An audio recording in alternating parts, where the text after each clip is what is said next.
आपल्या human health and डिसीजचा हा second lecture असेल. आधीच्या लेक्चरमध्ये आपण कॅटेगरायझेशन बघितलं होतं की डिसीजचे किती प्रकारे आपण टाईप पाडता येते. आता बघा सेकंड लेक्चरमध्ये आपण काही टर्म्स आहे त्याला एक्सप्लेन करूया. ह्युमन हेल्थ अँड डिसीजमध्ये एक टर्म येतो that is a aetiology. Aetiology म्हणजे काय असते? Aetiology is nothing but the cause of the disease. म्हणजे एखादी डिसीज असेल त्याचे काय कॉज असतात, काय रिझन्स असतात, याची जे स्टडी करणे असतो त्याला आपण एटिओलॉजी असे म्हणतो. बरं, असे कोणते कॉजेस आहे ज्याच्यामुळे आपल्याला डिसीज होऊ शकतो? तर आपल्या टेक्स्टबुकमध्ये 5 असे कॉज दिले आहे ज्याच्यामुळे आपल्याला डिसीज होत असतो. पहिला जो आहे that is a biological cause.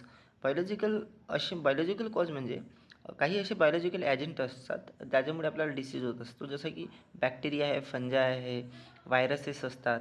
असे सर्व ज्याच्यामुळे आपल्याला काही डिसीज होतो that is the bacterial biological cause. Okay. Second जो आहे रिझन ज्याच्यामुळे आपल्याला डिसीज असतो that is a physical reason. Physical reason कसे? का जसं की हीट आहे, साऊंड आहे, रेडिएशन आहे, या जी सर्व गोष्टी ज्याच्यामुळे आपल्याला डिसीज कॉज होऊ शकतो यांना आपण म्हणतो फिजिकल ॲजेंट्स. फिजिकल ॲजेंटमध्ये बघा हीटमध्ये 2 गोष्टी येतात जसं की कोल्ड असतात किंवा हॉट वेव्ज असतात ज्याच्यामुळे आपल्याला बिमारी होऊ शकतो. साऊंड आहे ज्याच्यामुळे आपल्याला कानाच्या जे काही आहे त्या टाईपची बिमारी होत असतात. रेडिएशन आहे ज्याच्यामुळे स्किन डिसीज वगैरे होऊ शकतो आपल्याला. Okay. Another one is the chemical cause. Chemical cause म्हणजे का? याच्यामध्ये बघा 2 टाईपचे केमिकल येतात. एक आपल्या बॉडीच्या अंदर असणारे आणि एक आपल्या बॉडीच्या बाहेर असणारे. बॉडीच्या अंदर असलेल्या केमिकलमुळे जे काही आपल्याला डिसीज होतो त्याला आपण एंडोजिनस म्हणतो आणि बॉडीच्या बाहेर ज्या एन्व्हायरमेंटमध्ये आहे केमिकल्स त्याच्यामुळे जो आपल्याला डिसीज होतो आपण त्याला म्हणतो एक्झोजिनस म्हणतो. Okay.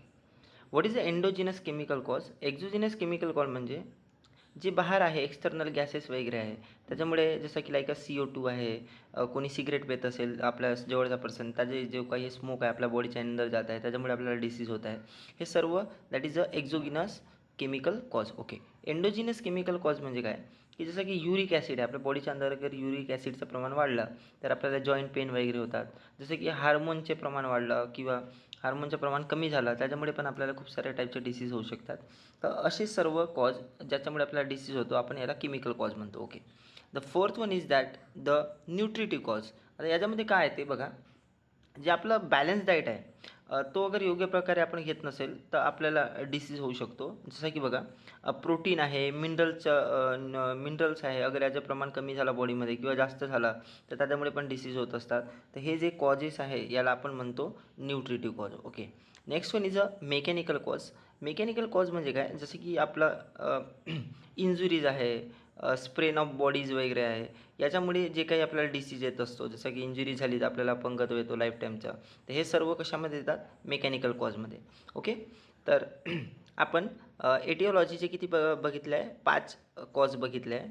Biological, physical, then chemical and then nutritive and the mechanical cause. Okay.